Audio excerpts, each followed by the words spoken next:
क्या हुआ है? मेरी मम्मा ने आज मुझे बहुत ज़्यादा मारा है। आँख में छुरी के साथ भी मारा है, कहती तो मैं जान से मार दूंगी। और मेरी कमर में मुक्कों के साथ भी मारा है और टांगों के साथ भी मारा है।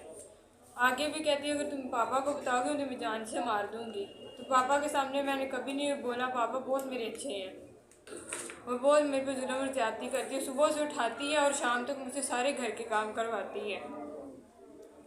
वजह क्या बनती बेटा मारने की? अंकल कोई भी नहीं वजह बनती, बस ये उसका दिमाग पता नहीं कैसा हो जाता है। कभी कभी मारने, कभी कभी इतनी अच्छी हो जाती है तो कभी कभी इतना मारती। आगे भी उसने मेरी इस आइस पे ऐसे ही किया था, मारा था।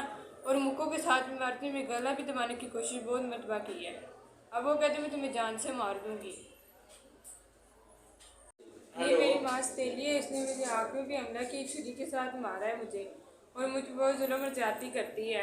गर्दन पे भी मारने की कोशिश की है और कमर में भी मारती है। आज उसे कमर में टांगों के साथ भी मुक्कों के साथ भी इतना मारा है मुझे। और कहती है अगर तुम अपने पापा को बताओगे मैं तुम्हें जान से मार दूंगी। पापा घर नहीं होते, पापा के पीछे से मुझे मारती है। अगर कोई मेरे दादा अबू कहता, दादा अबू को भी ऐसे कहते मैं तुम्हें जान से मार दूंगी।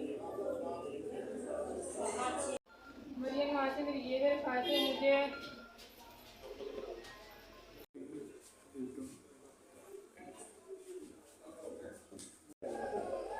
सीधे आला से मेरी ये गुजारिश है कि मुझे इंसाफ दिलाएं।